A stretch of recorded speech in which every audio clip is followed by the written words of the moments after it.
Toujours pas là, Alors, Solène? elle sera là tout à l'heure, donc on passe tout de suite, si elle est là, Marion Merci. Goutard Oui, est en ligne. Marion, vous nous entendez?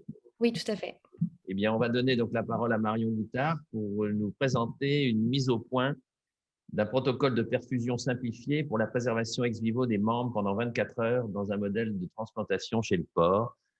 Et on vous écoute, Marion. Oui, bonjour à tous et merci de cette opportunité pour présenter mon travail de master que j'ai réalisé pendant 2 ans au VCA Laboratory du Massachusetts General Hospital à Boston sur la préservation des allogreffes de tissus composites. Donc, les allogreffes de tissus composites, ou VCA pour l'acronyme anglais, sont représentés principalement par les greffes de face et les greffes de main, qui sont venus compléter l'arsenal thérapeutique en chirurgie reconstructrice dans les 20 dernières années, mais qui dit allogreffe, dit difficulté logistique, notamment en termes de temps, puisque les méthodes de préservation actuelles des greffons reposent sur l'ischémie froide, qui est limitée dans ce type de greffon à 8 heures au grand maximum. D'où la nécessité d'une alternative qui est la machine de perfusion créée au XXe siècle par Charles Lindbergh et adaptée par Alexis Carrel à la perfusion d'organes, mais qui n'a fait son entrée dans le monde de la transplantation que dans la deuxième partie du XXe siècle, après le succès de la première greffe rénale par l'équipe de Murray à Boston en 1954. Et sur laquelle le docteur Belzer a fait d'énormes travaux en transplantation rénale chez le chien, mais également chez l'homme. Donc aujourd'hui, nous sommes à un stade où il y a des machines qui sont actuellement commercialisées pour la perfusion ex vivo des organes solides chez l'homme, pour le foie, pour le rein, le cœur et les poumons.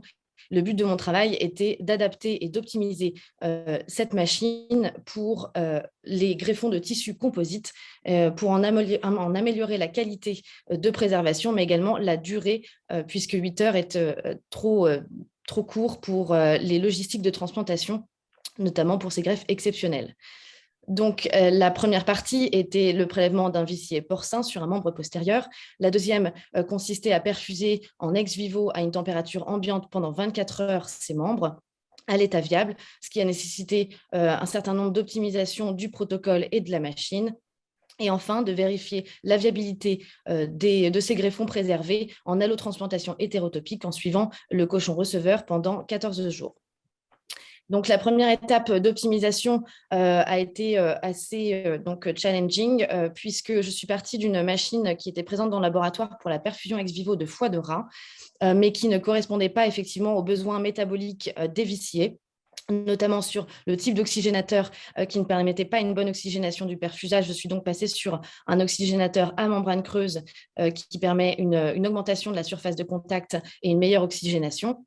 Se passant en conclusion de transporteurs d'oxygène comme l'hémopure, hémoglobine bovine, et se passant également d'un thermorégulateur, puisque nous étions à température ambiante, ce qui nous donne un système beaucoup plus simplifié avec une simple pompe, un bassin recevant l'organe et le perfusat, un oxygénateur et un moniteur de pression dans lequel circulaient 2 litres de solution acellulaire de STIN dont j'ai modifié la composition afin de l'adapter aux besoins métaboliques, musculaires et cutanés des viciés. 1 litre d'échange était réalisé à 12 heures. La question suivante était: est-ce que la nature du flux délivré à l'organe, pulsatile ou continu, influait sur les résultats et la qualité de préservation ex vivo en perfusion? Donc, nous avons comparé donc les perfusions par flux continu sur notre machine optimisée avec les perfusions par flux pulsatile sur le Liver Assist, donc machine commercialisée pour la perfusion hépatique humaine, qui délivre un flux pulsatile à 60 battements par minute par le système hépatique, artériel hépatique. Donc, les résultats que nous avons observés, c'est que nous avons sur le plan ischémique un relargage de potassium qui est tout à fait stable pendant toute la durée de perfusion dans les 2 systèmes, et qui se suivent également pour les lactates dans les 2 systèmes, si ce n'est à partir de 18 heures, une légère augmentation du relargage de lactate en fin de perfusion dans le groupe continu, mais un œdème qui finalement, en fin de perfusion, est similaire dans les 2 groupes, entre 10 et 20%, ce qui est plutôt très satisfaisant. Sur le plan moléculaire, Nous avons donc testé le nitrite oxyde et l'endothéline 1. Le rapport de ces deux facteurs sécrétés par l'endothélium vasculaire est un reflet de la vasoconductivité et n'était significatif qu'à 12 heures. Donc des avantages finalement sur le flux pulsatile qui sont potentiellement présents, mais pas majeurs, n'encourageant pas l'utilisation d'un flux pulsatile, surtout sur une machine qui est beaucoup plus coûteuse. Et donc, nous sommes restés sur cette machine simplifiée à flux continu pour la suite des expériences qui consistait en la vérification de la viabilité en allotransplantation in vivo. Donc, de la même façon, les greffons étaient prélevés, mis en perfusion pendant 24 heures à 21 degrés. En fin de perfusion, nous avions des paramètres compatibles avec une transplantation qui a été réalisée de façon hétérotopique chez un cochon receveur de la même race mais non apparenté. Et l'on voit donc sur cette petite vidéo qu'il y a une très bonne vascularisation avec un flux entrant, un flux sortant et surtout un tissu d'aspect macroscopique tout à fait normal. Dans les suites, les cochons ont été suivis avec une bithérapie immunosuppressive, une antibioprophylaxie. L'évolution clinique a été favorable dans les 3 cas, avec dans un seul cas un épisode de rejet aigu modéré à J5 qui était concomitant à une tacrolémie résiduelle légèrement en dessous de notre cible. Et par contre, une évolution à 2 semaines, où vous voyez que le greffon a tout à fait bien cicatrisé et un aspect macroscopique normal. Sur le profil biologique, il n'y avait pas de particularité, si ce n'est une hyperleucocytose post-opératoire immédiate et transitoire qui s'est résolue au 2e jour. Sur le plan histologique, au niveau musculaire, on a pu observer que pendant la perfusion, donc au temps 0, au temps 12 heures et 24 heures, nous avons ici des lésions, c'est un score sur 3 pour chaque lésion.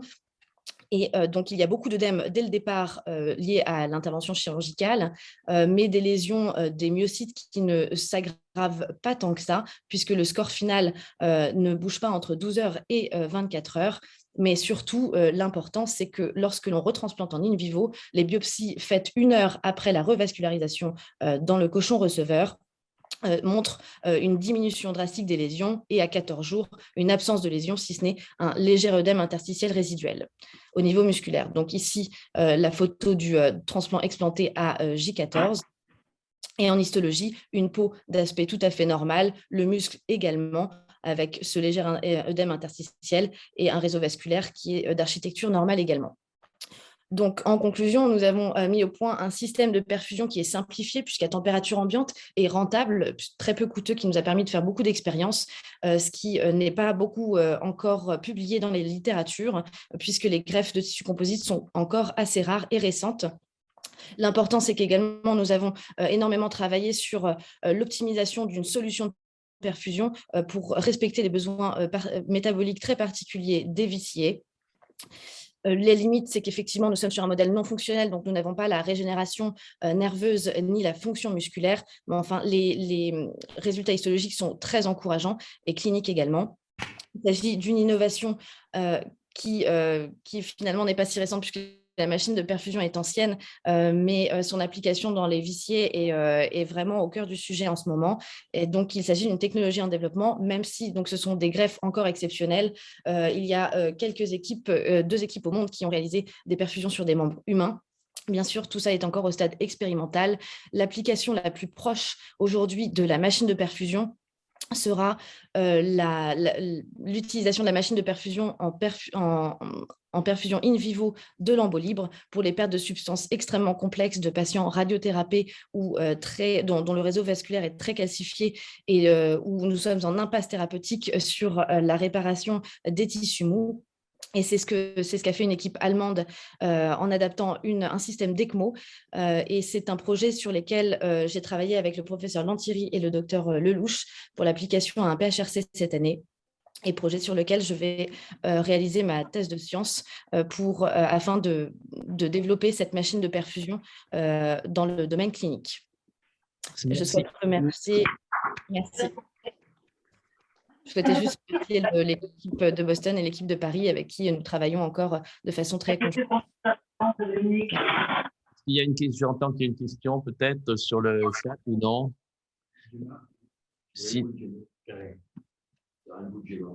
Karim Boudjema, qui je me présente pour Marion, qui est donc un transplanteur hépatique et qui se passionne également pour le problème de la conservation Et c'est vraiment soulever le débat, c'est comment organiser ces systèmes de perfusion au niveau national, qui est un débat qui existe déjà pour tous les autres organes, mais également. Et avant, si Karim arrive à se connecter, on l'écoute.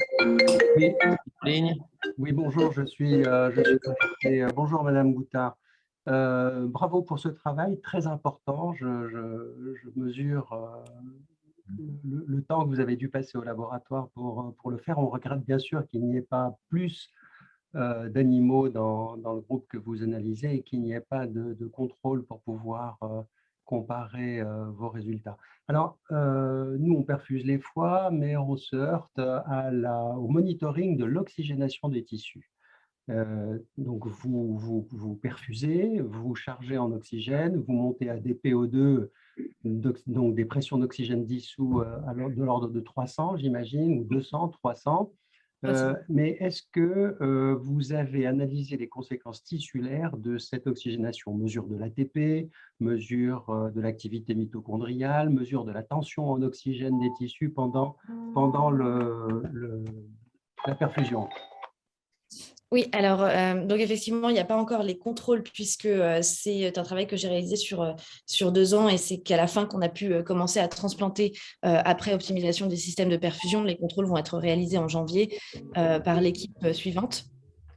Donc effectivement, il y a pas énormément d'animaux. Pour ce qui est de l'oxygénation et des conséquences tissulaires, on avait commencé à réaliser des dosages d'ATP qui malheureusement, du fait de la disparité des prélèvements, ne donnait pas des résultats aussi consistants que ce qui avait été fait par les équipes précédentes sur la perfusion hépatique. Donc c'est vrai que ça, c'est également une autre limite donc sur l'activité métabolique au niveau musculaire et sur les conséquences de l'oxygénation. Quelle est la composition de la solution là? Vous n'en avez pas parlé. Qu'est-ce que vous y avez changé à la solution?